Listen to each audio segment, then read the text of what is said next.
ನನಗೆ ತಿಂಗಳಿಗೆ ಎಷ್ಟು ಬರುತ್ತೆ ಅಂತ ಹೇಳಲ್ಲ ಇವತ್ತು.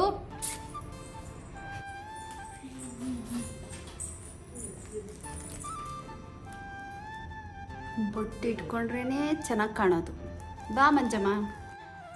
ನಮಸ್ತೆ, welcome back to my channel. ನಾನು ನಿಮ್ಮ ಸೌಮ್ಯಶ್ರೀ ಮಾತಾಡ್ತಿರೋದು. ಎಲ್ಲರೂ ಹೇಗಿದ್ದೀರಾ?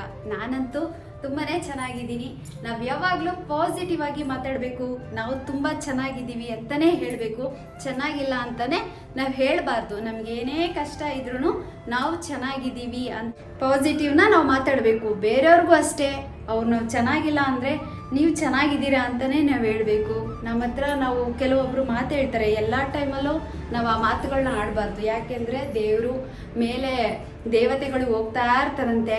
ನಾವು ಆಡಿರೋ ಮಾತಿಗೆ ಅವರು ತಥಾಸ್ತು ಅಂದರೆ ಅದು ಹಾಗೆ ಆಗಿಬಿಡುತ್ತೆ. ಕೆಲವ್ರ ಬಾಯಲ್ಲಿ ಬರ್ತಾ ಇರುತ್ತೆ ಯಾವಾಗ್ಲೂ. ಹೇಗಿದ್ದೀರಾ ಅಂದರೆ, ಅಯ್ಯೋ ಬಡವರು ಚೆನ್ನಾಗಿದ್ದೀವಿ, ಅಯ್ಯೋ ಬಡವ್ರ ಮನೆಗೆ ಬನ್ನಿ ನೀವು ಅಂತ ಸುಮಾರು ಜನ ನನಗೂ ಕೂಡ ಹೇಳಿದ್ದಾರೆ. ಯಾವತ್ತೂ ಕೂಡ ನಾವು ಬಡವ್ರ ಮನೆಗೆ ಬನ್ನಿ ಅಂತ ನೀವು ಹೇಳೋಕ್ಕೆ ಹೋಗ್ಬೇಡಿ. ಯಾವಾಗಲೂ ನಿಮ್ಮ ಬಾಯಲ್ಲಿ ಪಾಸಿಟಿವ್. ನಿಮ್ಮ ಹತ್ರ ದುಡ್ಡಿದ್ರೇ ನೀವು ಶ್ರೀಮಂತರಲ್ಲ. ನಿಮ್ಮ ಮನೇಲಿ ನೆಮ್ಮದಿ, ನೀವೆಷ್ಟು ನೆಮ್ಮದಿಯಾಗಿದ್ದೀರಾ, ಎಷ್ಟು ಖುಷಿಯಾಗಿದ್ದೀರಾ, ಎಷ್ಟು ಆರಾಮಿದ್ದೀರಾ, ಎಷ್ಟು ನಿಮಗೆ ಆರೋಗ್ಯ ಚೆನ್ನಾಗಿದೆ, ಆರೋಗ್ಯ ನೆಮ್ಮದಿ ಇದ್ದರೆ ನಾವು ಕೂಡ ಶ್ರೀಮಂತರೇ. ದುಡ್ಕೊಂಡು ತಿನ್ನೋಣ, ನೆಮ್ಮದಿ ಎಷ್ಟಿದೆ. ನಮ್ಮ ಹತ್ರ ಕೋಟಿ ಇದ್ರೂ ನೆಮ್ಮದಿ ಇಲ್ಲ ಅಂದಮೇಲೆ ಏನು ಪ್ರಯೋಜನ? ಮನುಷ್ಯನಿಗೆ ಬೇಕಾಗಿರೋದು ನೆಮ್ಮದಿ, ಆರೋಗ್ಯ, ಆಯಸ್ಸು ಮತ್ತು ಪ್ರೀತಿಯಿಂದ ಮಾತಾಡುವಂಥವ್ರು, ನಮ್ಮ ಕೇರ್ ಮಾಡುವಂಥವ್ರು, ನಮ್ಮ ಜೊತೆಗೆ ನಿಲ್ಲುವಂಥವ್ರು. ದುಡ್ಡಿದ್ರೇ ಶ್ರೀಮಂತರಾಗೋಕ್ಕೆ ಸಾಧ್ಯ ಇಲ್ಲ. ದುಡ್ಡಿರೋರ ಹತ್ರ ನೆಮ್ಮದಿನೇ ಇರಲ್ಲ. ಕೆಲವ್ರ ಹತ್ರ ನೆಮ್ಮದಿನೇ ಇರಲ್ಲ. ಕೋಟಿ ಇದ್ರೂ ನೆಮ್ಮದಿನೇ ಕಳ್ಕೊಂಡ್ಬಿಟ್ಟಿರ್ತಾರೆ. ಹಾಗಾಗಿ ಯಾವಾಗಲೂ ಅಷ್ಟೇ, ನಮ್ಮ ಮನೆಗೆ ಯಾರಾದರೂ ಬಂದಾಗ ಶ್ರೀಮಂತರ ಮನೆಗೆ ಬಂದಿದ್ದೀರಾ ಬನ್ನಿ ಅಂತ ಕರೀರಿ. ಬಡವ್ರ ಮನೆಗೆ ಬಂದ್ಬಿಟ್ರಪ್ಪ ನಮ್ಮಂಥ ಬಡವ್ರ ಮನೆಗೆ ಅಂತ ಅನ್ನಕ್ಕೆ ಹೋಗ್ಬೇಡಿ. ಮೇಲೆ ದೇವತೆಗಳು ಓಡಾಡ್ತಾ ಇರ್ತಾರೆ. ಆ ಟೈಮಲ್ಲಿ ಅಷ್ಟು ಅಂದರೆ ಮುಗೀತು. ಅದಕ್ಕೆ ಹಿರಿಯವ್ರು ಹೇಳೋದು, ಮುಸ್ಸಂಜೆ ಟೈಮಲ್ಲಿ ಹೆಣ್ಮಕ್ಳು ಕಣ್ಣೀರು ಹಾಕಬೇಡಿ, ಅಳಕ್ಕೆ ಹೋಗಬೇಡಿ, ಮತ್ತು ಬಾಯಲ್ಲಿ ಕೆಟ್ಟ ಮಾತುಗಳು, ಕೆಟ್ಟ ಪದಗಳನ್ನ ನೀವು ಆಡಕ್ಕೆ ಹೋಗಬೇಡಿ ಅಂತ ಹೇಳ್ತಾರೆ. ಮತ್ತು ಮಕ್ಳಿಗೇನಾದರೂ ಬೈಬೇಕಾದ್ರೂ ಅಷ್ಟೇ, ಮಕ್ಳಿಗೆ ಇಷ್ಟೊತ್ತಲ್ಲೆಲ್ಲ ಬೈಬೇಡಿ ಅಂತ ಹೇಳ್ತಾರೆ. ಅಂದರೆ ಅದೆಲ್ಲ ಅವರ ಅನುಭವ. ನಾನು ಕೂಡ ಅದನ್ನು ನಂಬ್ತೀನಿ. ನಾವು ಉದಾಹರಣೆಗೆ ನಾನು ತುಂಬ ಕೆಲವೊಬ್ಬರನ್ನ ನಾನು ನೋಡಿದ್ದೀನಿ. ಕೆಲವೊಬ್ರನ್ನ ಅಂದಾಗ ನಾನು ಕಣ್ಮುಂದೆನೇ ನೋಡಿದ್ದೀನಿ. ಯಾವಾಗಲೂ ಅವ್ರ ಬಾಯಲ್ಲಿ ನೆಗೆಟಿವೇ ಬರ್ತಿತ್ತು.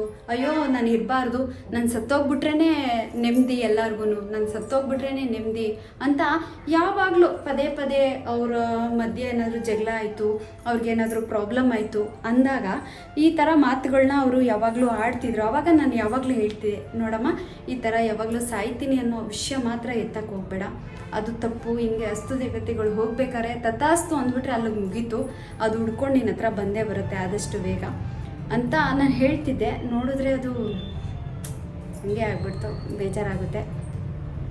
ಯಾರೂ ಏನಿಲ್ಲ, ನನ್ನ ಫ್ರೆಂಡು ಸೌಮ್ಯರಾವು, ಅವಳು ಯಾವಾಗಲೂ ಹಾಗೆ ಹೇಳ್ತಿದ್ಲು.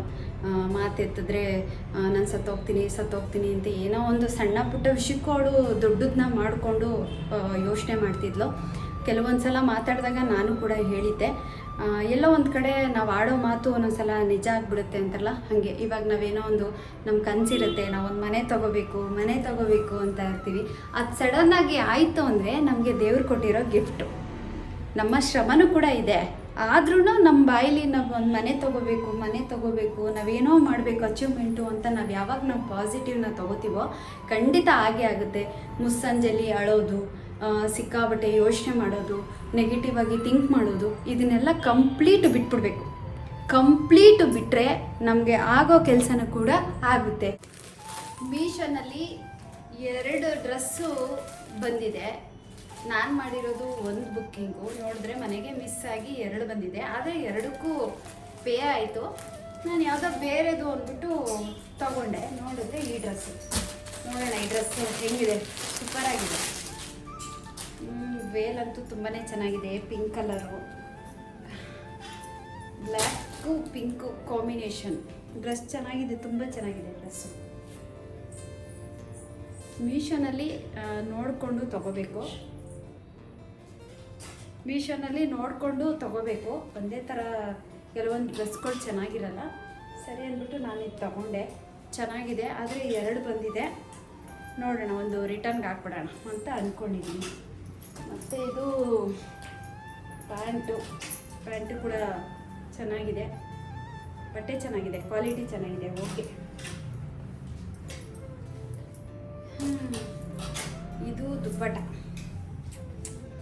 ಮೇನ್ ದುಪ್ಪಟ್ಟ ಹೆಣ್ಮಕ್ಳಿಗೆ ನೋಡಿ ಚೆನ್ನಾಗಿದೆ. ದುಪ್ಪಟ್ಟ ಕ್ವಾಲಿಟಿನೂ ಚೆನ್ನಾಗಿದೆ, ಬೇರೆ ಡ್ರೆಸ್ಗೂ ಕೂಡ ಇದು ಮ್ಯಾಚಿಂಗ್ ಆಗುತ್ತೆ. ಬನ್ನಿ ಮಂಜಮ್ಮ ಅವರೇ, ಬನ್ನಿ. ಯೂಟ್ಯೂಬ್ ಅಂದರೆ ನನಗೆ ಏನೂ ಗೊತ್ತಿಲ್ಲ. ಯೂಟ್ಯೂಬ್ ಬಗ್ಗೆ ಒಂದು ಚೂರು ಗೊತ್ತಿಲ್ಲ. ವಿಡಿಯೋ ಹೆಂಗೆ ಹಾಕೋದು, ವಿಡಿಯೋ ಎಡಿಟಿಂಗ್ ಎಲ್ಲ ನಾನು ಆಲ್ರೆಡಿ ಕಲ್ತಿದ್ದೆ. ಎಡಿಟ್ ಮಾಡೋದು, ವೀಡಿಯೋಸ್ಗಳನ್ನ ನಾನು ಓನ್ ವಾಯ್ಸ್ ವೀಡಿಯೋಗಳನ್ನ ಮಾಡ್ತಿದ್ದಾಗ ನನಗೆ ಎಡಿಟಿಂಗ್ ಎಲ್ಲ ಬರ್ತಾಯಿತ್ತು. ಹಾಗಾಗಿ ಅದ್ರದ್ದೆಲ್ಲ ನನಗೇನು ತೊಂದರೆ ಆಗಿಲ್ಲ. ಆದರೆ ವೀಡಿಯೋಸ್ಗಳನ್ನ ಹೇಗೆ ಹಾಕಬೇಕು, ವೀಡಿಯೋಸ್ಗಳನ್ನ ಹೆಂಗೆ ಮಾಡಬೇಕು, ಏನು ಪ್ರತಿಯೊಂದು ಕೂಡ ನನಗೇನು ಗೊತ್ತಿರಲಿಲ್ಲ. ಆದರೆ ಹೋಗ್ತಾ ಒಂದೊಂದೇ ಸ್ಟೆಪ್ಪು ನಾನು ತಿಳ್ಕೊಂಡೆ. ಅದೇ ಹೇಳಲ್ವಾ, ಸ್ಟಾರ್ಟಿಂಗು ಎಲ್ಲವೂ ಕಷ್ಟ ಆಗಿರುತ್ತೆ ಹೊಂದ್ಕೊಳ್ಳೋಕ್ಕೆ. ಆಮೇಲೆ ಅಭ್ಯಾಸ ಆದರೆ ಖಂಡಿತ ಎಲ್ಲ ಸರಿ ಹೋಗುತ್ತೆ. ಈಗ ಯೂಟ್ಯೂಬಲ್ಲಿ ವೀಡಿಯೋಸ್ಗಳು ಹಾಕೋದು ಹೆಂಗೆ, ವೀಡಿಯೋಸ್ಗಳನ್ನ ಅಪ್ಲೋಡ್ ಮಾಡೋದು ಹೆಂಗೆ, ಎಡಿಟಿಂಗ್ ಮಾಡೋದು ಹೆಂಗೆ, ಅದಕ್ಕೆ ವಾಯ್ಸ್ ಡಬ್ ಮಾಡೋದು ಹೇಗೆ, ಪ್ರತಿಯೊಂದನ್ನು ಕೂಡ ನಾನು ತಿಳ್ಕೊಂಡಿದ್ದೀನಿ. ನಾನು ಓದಿರೋದು 7th ಸ್ಟ್ಯಾಂಡರ್ಡು. ನಾನು ಓದಿರೋದು ಬರೀ 7ನೇ ಕ್ಲಾಸು, ಜಾಸ್ತಿ ಓದಿಲ್ಲ. ಆದ್ರೂ ನಮ್ಮ ಮನೆಯಲ್ಲೆಲ್ಲ ನಮ್ಮ ಮಗಳೇ ಆಗ್ಬೋದು, ಮತ್ತು ನನಗೆ ಗೊತ್ತಿರೋರು ಕೂಡ ಹೇಳ್ತಾರೆ, ನೀವೇನಾದರೂ ಇನ್ನೂ ಸ್ವಲ್ಪ ಜಾಸ್ತಿ ಓದ್ಬಿಟ್ಟಿದ್ರೆ ನಿಮ್ಮನ್ನು ಹಿಡಿಯೋಕ್ಕಾಗ್ತಿರ್ಲಿಲ್ಲ, ಅದಕ್ಕೆ ದೇವರು ನಿಮಗೆ 7th ಸ್ಟ್ಯಾಂಡರ್ಡ್ಗೆ ಸ್ಟಾಪ್ ಮಾಡಿಬಿಟ್ಟಿದ್ದಾರೆ ಅಂತ ಹೇಳ್ತಾರೆ. ನಾನು ಓದಿರೋದು 7th ಸ್ಟ್ಯಾಂಡರ್ಡು. ನನಗೆ ಅಷ್ಟೊಂದು ಎಜುಕೇಷನ್ನು ನಾನು ಮಾಡಿಲ್ಲ. ಆದ್ರೂ ತಲೆ ಉಪಯೋಗಿಸಿ ಕೆಲಸ ಮಾಡ್ತೀನಿ. ಕೆಲವೊಂದು ಸಲ ನನಗೆ ಕೆಲವೊಂದು ವರ್ಡು ಅಂದರೆ ಇಂಗ್ಲೀಷಲ್ಲಿ ಇರುವಂಥದ್ದು ಕೂಡ ನನಗೆ ಗೊತ್ತಾಗಲ್ಲ. ಆದ್ರೂ ನಾನು ಸ್ವಲ್ಪ ಟ್ರೈ ಮಾಡೋಕ್ಕೆ ಇಷ್ಟಪಡ್ತೀನಿ. ಮೊಬೈಲಲ್ಲೂ ಅಷ್ಟೇ ಆಪ್ರೇಟ್ ಮಾಡಬೇಕಾದ್ರೂ ನಾನು ಅಲ್ಲಿ ಇಂಗ್ಲೀಷಲ್ಲಿ ಇರೋದು ಯಾವುದನ್ನು ಕೂಡ ನಾನು ಓದೋದೇ ಇಲ್ಲ. ನಾನು ಹೆಂಗೆ ತಲೆ ಉಪಯೋಗಿಸ್ಕೊಂಡು ಏನು ಮಾಡಿದ್ರೆ ಏನಾಗುತ್ತೆ ಅನ್ನೋ ಒಂದು ತಲೆ ಉಪಯೋಗಿಸ್ಕೊಂಡು ಕೆಲಸನ ಮಾಡ್ತೀನಿ. ನಾನು 7th ಸ್ಟ್ಯಾಂಡರ್ಡ್ ಓದಿದ್ದೀನಿ ಅಂತ ನನಗೆ ಯಾವುದೇ ಥರ ನಾಚಿಕೆ ಆಗೋದು ಆ ಥರದ್ದು ಏನೂ ಇಲ್ಲ. ಒಂದು ಹೆಮ್ಮೆಯಿಂದ ಹೇಳ್ಕೊತೀನಿ 7th ಸ್ಟ್ಯಾಂಡರ್ಡ್ ಓದಿದ್ದೀನಿ ಅಂತ. ಅಂದರೆ 7th ಸ್ಟ್ಯಾಂಡರ್ಡು ಅಂದರೆ 8ಗೆ ಪಾಸ್ ಆಯಿತು, ನಾನು ಹೋಗೋಕ್ಕಾಗಿಲ್ಲ. ಮದುವೆ ಆಯಿತು.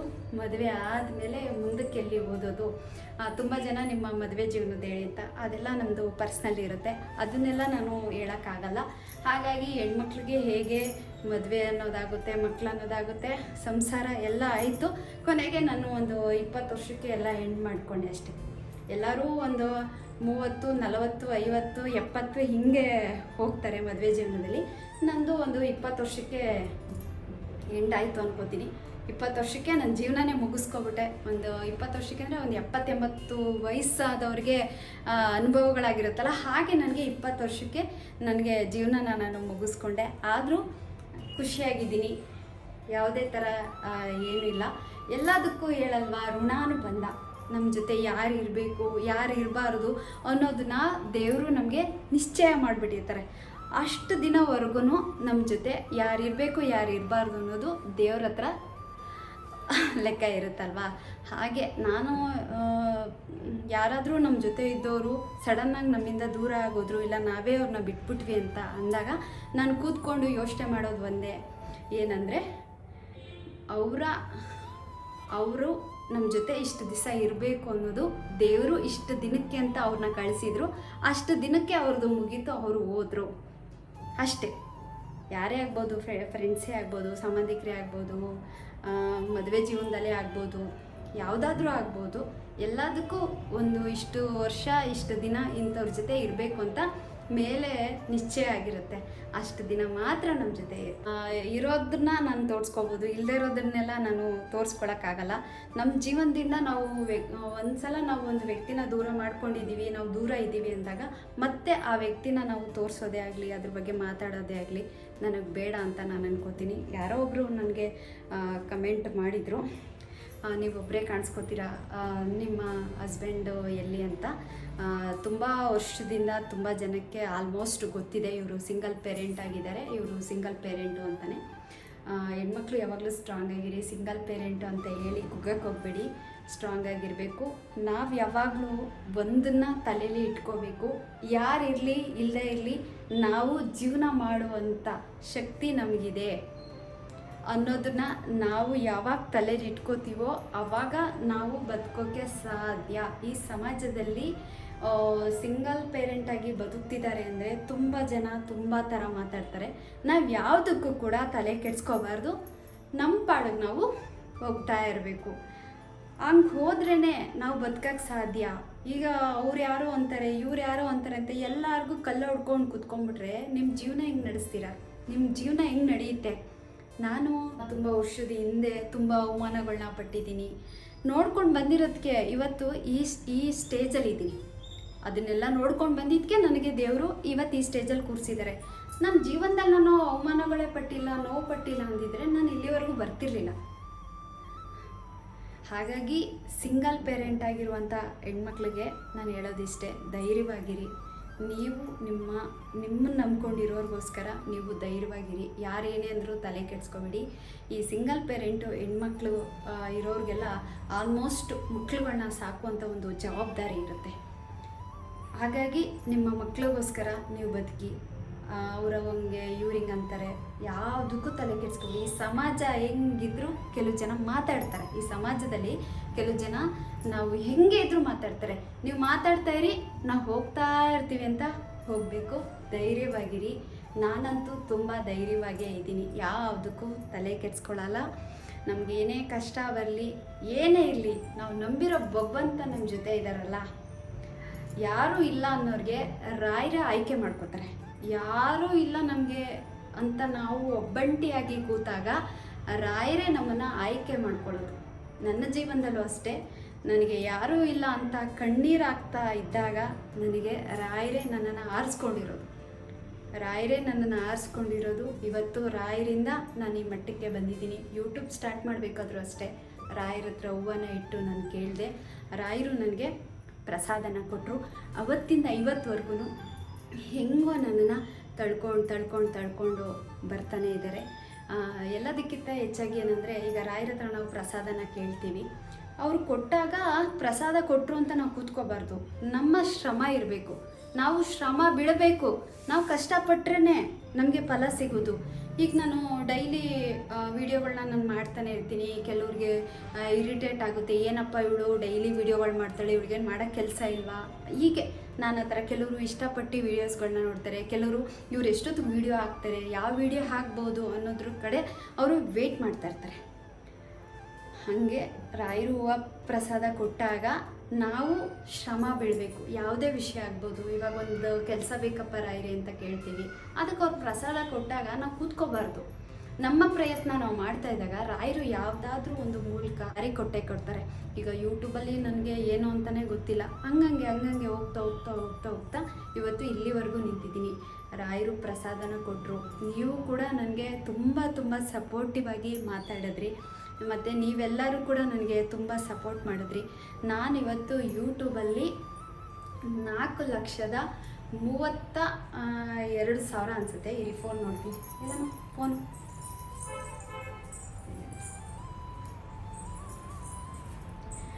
ತುಂಬಾ ಮಾತಾಡ್ತಿದ್ದೀನಿ ಅಂತ ಅಂದ್ಕೋಬೇಡಿ. ತುಂಬ ಮಾತಾಡೋದ್ರಿಂದ ಏನಿಲ್ಲ, ಇರೋ ಪಾಯಿಂಟ್ಸ್ಗಳನ್ನ ನಾನು ನಿಮ್ಮ ಹತ್ರ ಶೇರ್ ಮಾಡ್ಕೋತಾ ಇದ್ದೀನಿ ಅಷ್ಟೇ. 4,34,248 ಜನ ನನ್ನನ್ನು ಪ್ರೀತಿ ಮಾಡೋರು ಇಲ್ಲಿ ಈ ಬಾಕ್ಸಲ್ಲಿದ್ದಾರೆ. ಈ ಬಾಕ್ಸಲ್ಲಿ ಇಷ್ಟು ಜನ ಇದ್ದಾರೆ. ಇದರಲ್ಲಿ ನನಗೆ ಆಗದೆ ಇರುವಂಥವ್ರು ಕೂಡ ಇಲ್ಲಿದ್ದಾರೆ ಅಂತ ನನಗೆ ಗೊತ್ತು. ಪರವಾಗಿಲ್ಲ, ಇಷ್ಟು ಪ್ರೀತಿ ಕೊಟ್ಟಿದ್ದೀರಾ. ಇನ್ಸ್ಟಾಗ್ರಾಮಲ್ಲೂ ಅಷ್ಟೇ ತುಂಬಾ ನನಗೆ ಸಪೋರ್ಟ್ ಮಾಡ್ತಿದ್ದೀರಾ. ಅದರಲ್ಲೂ ಕೂಡ ನನಗೆ ಪ್ರೀತಿನ ಕೊಟ್ಟಿದ್ದೀರಾ, ಬೆಳೆಸಿದ್ದೀರಾ. ನಿಮ್ಮೆಲ್ಲರ ಪ್ರೀತಿ, ಅಷ್ಟು ಪ್ರೀತಿನ ನಾನು ತಗೋಬೇಕು ಅಂದರೆ ನಾನು ತುಂಬ ಅದೃಷ್ಟ ಮಾಡಿದ್ದೆ.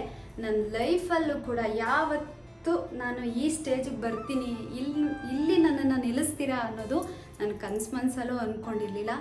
ಏನೋ ಸುಮ್ಮನೆ ಟಿಕ್ಟಾಕ್ ವಿಡಿಯೋ ನನ್ನ ಮಗಳು ಮಾಡ್ತಿದ್ಲು, ನನಗೂ ಬೇಜಾರಾಗ್ತಾಯಿತ್ತು, ಮನೇಲೇ ಇದ್ನಲ್ಲ ಅಂದ್ಬಿಟ್ಟು ಇದರಿಂದ ಟಿಕ್ಟಾಕ್ ವಿಡಿಯೋ ಮಾಡೋಕ್ಕೆ ಇದರಿಂದ ಇನ್ನೊಬ್ರು ಇದ್ದಾರೆ. ಅವ್ರಿಗೂ ಕೂಡ ನಾನು ತುಂಬ ಥ್ಯಾಂಕ್ಸ್ ಹೇಳ್ತೀನಿ.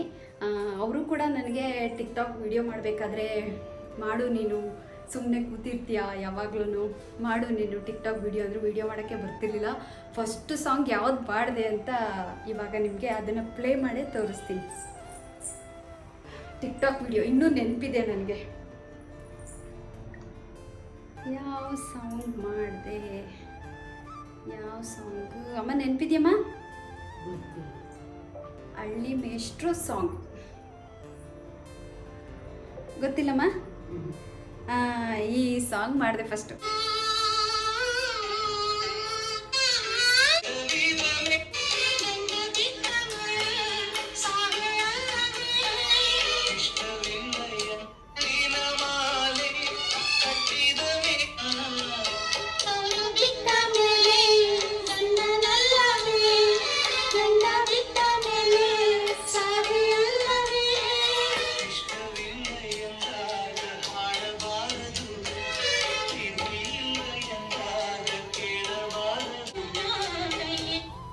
ಈ ಸಾಂಗು ನಾನು ಫಸ್ಟ್ ಟೈಮು ಟಿಕ್ಟಾಕಲ್ಲಿ ವೀಡಿಯೋಸ್ನ ಮಾಡಿದ್ದು. ಯಾವತ್ತಿಗೂ ನಾವು ಮೊದಲನೇ ಬಾರಿ ಯಾವುದೇ ಆಗ್ಬೋದು ನಮ್ಮ ಜೀವನದಲ್ಲಿ ನಾವು ಕಷ್ಟಪಟ್ಟಿದ್ದು, ನಾವು ಹಿಂದೆ ಹೇಗಿದ್ವಿ ಅದನ್ನೆಲ್ಲ ನಾನು ಮರೆಯೋದೇ ಇಲ್ಲ. ಹಾಗೆ ನಾನು ಟಿಕ್ಟಾಕಲ್ಲಿ ಫಸ್ಟು ಸಾಂಗ್ ಮಾಡಿದ್ದು. ಜೊತೆಗೆ ನನ್ನ ಅಮ್ಮ ನನಗೆ ತುಂಬ ಸಪೋರ್ಟಿವ್ ಆಗಿ ಅವತ್ತು ವೀಡಿಯೋಗಳನ್ನ ಅವರು ಮಾಡಿಕೊಟ್ರು. ನನಗೆ ವೀಡಿಯೋ ಮಾಡೋಕ್ಕೆಲ್ಲ ಬರ್ತಿರ್ಲಿಲ್ಲ, ಅಷ್ಟು ಗೊತ್ತಿರಲಿಲ್ಲ. ಆದರೂ ನಮ್ಮಮ್ಮ ಹಳೆಯ ಸಾಂಗುಗಳನ್ನ ಅವರು ಈ ಸಾಂಗ್ ಮಾಡು, ಇದು ಚೆನ್ನಾಗಿದೆ, ಅದು ಚೆನ್ನಾಗಿದೆ ಅಂತ ಹೇಳಿದ್ರು. ಹಂಗಾಗಿ ಅಮ್ಮನೂ ಕೂಡ ಸಪೋರ್ಟಿವ್ ಆಗಿ ನಿಂತ್ಕೊಂಡ್ರು. ಅವತ್ತು ಒಂದು ಸಣ್ಣದಾಗಿ ಒಂದು ಸ್ಟಾರ್ಟ್ ಮಾಡಿದೆ. ಇವತ್ತು ದೊಡ್ಡದಾಗಿ ನಿಮ್ಮ ಪ್ರೀತಿನೆಲ್ಲ ನಾನು ಗಳಿಸಿದ್ದೀನಿ. ನಿಮ್ಮೆಲ್ಲರಿಗೂ ಯಾವಾಗಲೂ ನಾನು ಕೃತಜ್ಞತೆನ ತಿಳಿಸ್ತೀನಿ. ತುಂಬಾ ಖುಷಿ ಆಯಿತು. ಇವತ್ತು ಇನ್ನೊಂದು ವಿಷಯ ಅಂದರೆ ನಮ್ಮ ಮನೆಗೆ ಬಂದು 3 ತಿಂಗಳಿಂದೆ ನಮ್ಮ ಹತ್ರದ ಸಂಬಂಧಿಕರು ಬಂದು ಇಲ್ಲಿ ರಾಯರ ಹತ್ರ ಪ್ರಸಾದನ ಕೇಳ್ಕೊಂಡು ಹೋಗಿದ್ರು. ರಾಯರು ಸ್ವಲ್ಪ ನಿಧಾನವಾಗಿ ಅವ್ರಿಗೆ ಪ್ರಸಾದನ ಕೊಟ್ಟಾದಮೇಲೆ ಈಗ ಅವ್ರಿಗೆ ಅವರು ಮದುವೆ ವಿಷಯದಲ್ಲಿ, ಅವ್ರ ಮಗನಿಗೆ ಮದುವೆ ವಿಷಯದಲ್ಲಿ ಅವರು ಕೇಳ್ಕೊಂಡು ಹೋದರು. ರಾಯರು ಪ್ರಸಾದನ ನಿಧಾನಕ್ಕೆ ಕೊಟ್ಟರು. ಹಾಗೆ ಮದುವೆನೂ ಕೂಡ ಸೆಟ್ ಆಯಿತು. ಇವತ್ತು ಅವರು ನನಗೆ ಮದುವೆ ಇನ್ವಿಟೇಷನ್ನ ಕೊಟ್ಟು ನಮ್ಮನ್ನು ಮದುವೆಗೆ ಕರೆದು ಮತ್ತು ರಾಯರಿಗೂ ಕೂಡ ಅವರು ನಮಸ್ಕಾರನ ಮಾಡಿದ್ರು. ತುಂಬ ಖುಷಿ ಆಯಿತು. ಒಳ್ಳೆಯದಾಗಲಿ. ಒಳ್ಳೆಯದನ್ನ ನಾವು ಬಯಸಿದಾಗ ಒಳ್ಳೆಯದೇ ನಡೆಯುತ್ತೆ, ಕೆಟ್ಟದನ್ನು ಬಯಸಿದ್ರೆ ಕೆಟ್ಟದ್ದೇ ನಡೆಯುತ್ತೆ. ನಿಜವಾಗ್ಲೂ ಅವರು ಕೂಡ ತುಂಬ ಖುಷಿಯಾದರು. ಹೇಳಿದ್ರು, ಯಾರ್ಯಾರೋ ಏನೇನೋ ಮಾತಾಡ್ತಿದ್ರು ಮಗ, ಆದರೆ ಇವತ್ತು ನಿಮ್ಮ ಮನೆಗೆ ಒಂದು 3 ತಿಂಗಳ ಹಿಂದೆ ಬಂದು ಪ್ರಸಾದನ ಕೇಳ್ಕೊಂಡು ಹೋದೆ. ರಾಯರ ಹತ್ರ ಪ್ರಸಾದ ಕೇಳ್ಕೊಂಡು ಹೋದ್ಮೇಲೆ ಒಂದೊಂದೇ ನಡೆಯೋಕ್ಕೆ ಸ್ಟಾರ್ಟ್ ಆಯಿತು. ನನ್ನ ಮಗನಿಗೆ ಮದುವೆನೂ ಕೂಡ ಸೆಟ್ ಆಯಿತು. ಇವಾಗ ಮದುವೆನೂ ಮಾಡ್ತಿದ್ದೀವಿ. ನೀವೆಲ್ಲರೂ ಕುಟುಂಬ ಸಮೇತರಾಗಿ ಮದುವೆಗೆ ಬರಬೇಕು ಅಂತ ಇವತ್ತು ಕರೆದು ಹೋದರು. ನಮ್ಮ ಮನೆಗೆ ಬಂದಿದ್ದರು ನಮ್ಮ ಆಂಟಿ. ಒಳ್ಳೆಯದಾಗಲಿ, ಅವ್ರಿಗೆ ಒಳ್ಳೆಯದಾಗಲಿ ಅಂತಲೇ ನಾನು ಬೇಡ್ಕೊತೀನಿ. ತುಂಬಾ ಖುಷಿಯಾಗುತ್ತೆ. ಎಷ್ಟು ಖುಷಿಯಾಗುತ್ತೆ ಅಂದರೆ 3 ತಿಂಗಳ ಹಿಂದೆ ಅವರು ಕೇಳ್ಕೊಂಡು ಹೋಗಿದ್ದಾರೆ. ಆದರೆ ಸಡನ್ನಾಗಿ ನೋಡಿದ್ರೆ ಈಗ ಮದುವೆ ಸೆಟ್ಟಾಗಿ ಈಗ ಮದುವೆ ನಡೆಯೋ ಸಂದರ್ಭನೂ ಕೂಡ ಬಂದ್ಬಿಡ್ತಲ್ಲ. ಎಲ್ಲರ ರಾಯರ ಆಶೀರ್ವಾದ. ರಾಯರನ್ನ ನಂಬಿದರೆ ಯಾವುದೇ ಕಾರಣಕ್ಕೂ ರಾಯರು ಕೈ ಬಿಡೋದೇ ಇಲ್ಲ. ಯಾವುದೇ ಕಾರಣಕ್ಕೂ ರಾಯರು ಕೈ ಬಿಡೋದೇ ಇಲ್ಲ. ಕೈ ಹಿಡಿತಾರೆ, ಅದರಿಂದ ಶ್ರಮ ಇರಬೇಕು. ಈಗ ಅವರು ಮದುವೆ ವಿಷಯದಲ್ಲಿ ಬಂದು ಕೇಳ್ಕೊಂಡು ಹೋದ್ರು, ಹೂವು ಪ್ರಸಾದ ಆಯಿತು ಹಂಗಂದ್ಬಿಟ್ಟು ಅವ್ರು ಏನು ಮಾಡಿದ್ರು, ಕೂತ್ಕೊಂಡಿಲ್ಲ. ಅವ್ರ ಪ್ರಯತ್ನನ ಮಾಡ್ತಾ ಬಂದರು. ರಾಯರು ಇವಾಗ ಕೈ ಹಿಡಿದ್ರು. ಹಾಗೆ ನಾವು ಪ್ರಯತ್ನನ ಮಾಡ್ತಾ ಇರಬೇಕು. ಯಾರೇನೇ ಅಂದ್ರೂ ತಲೆ ಕೆಡಿಸ್ಕೋಬಾರ್ದು. ನಮ್ಮ ಪಾಡಿಗೆ ನಾವು ಹೋಗ್ತಾ ಇರಬೇಕು ಅಂತ ನಾನು ಯಾವಾಗಲೂ ಹೇಳ್ತೀನಿ, ಇವಾಗಲೂ ಕೂಡ ಹೇಳ್ತೀನಿ.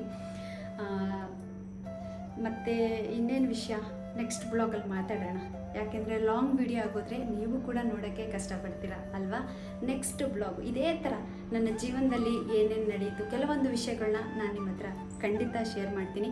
ಶೇರ್ ಮಾಡೋವಂಥದ್ದೆಲ್ಲ ಶೇರ್ ಮಾಡ್ತೀನಿ. ಶೇರ್ ಮಾಡೋಕ್ಕಾಗದೇ ಇರೋವಂಥದ್ದನ್ನ ದಯವಿಟ್ಟು ಶೇರ್ ಮಾಡೋಕ್ಕಾಗಲ್ಲ. ಯಾಕೆಂದರೆ ನಮಗೂ ಒಂದು ಮನಸ್ಥಿತಿ ಇರುತ್ತಲ್ವ, ನಮಗೂ ನೋವಾಗುತ್ತೆ. ಅದನ್ನೆಲ್ಲ ನಾವು ಅದಕ್ಕೋಸ್ಕರ ಎಷ್ಟಾಗುತ್ತೆ ಅಷ್ಟು ನನ್ನ ಜೀವನದ ಘಟನೆಗಳನ್ನ, ಕೆಲವೊಂದು ನಾನು ಹೇಗೆ ಕೆಲವೊಂದು ನೋವನ್ನ ಹೇಗೆ ಪಟ್ಟೆ, ಹಿಂಗೆಲ್ಲ ಆಯಿತು ಅನ್ನೋದ್ರ ಬಗ್ಗೆನೂ ಕೂಡ ನಾನು ನಿಮ್ಮ ಹತ್ರ ಶೇರ್ ಮಾಡ್ಕೋತೀನಿ. ಇವತ್ತಿನ ಬ್ಲಾಗು ಮುಗಿಸ್ತಾ ಇದ್ದೀನಿ.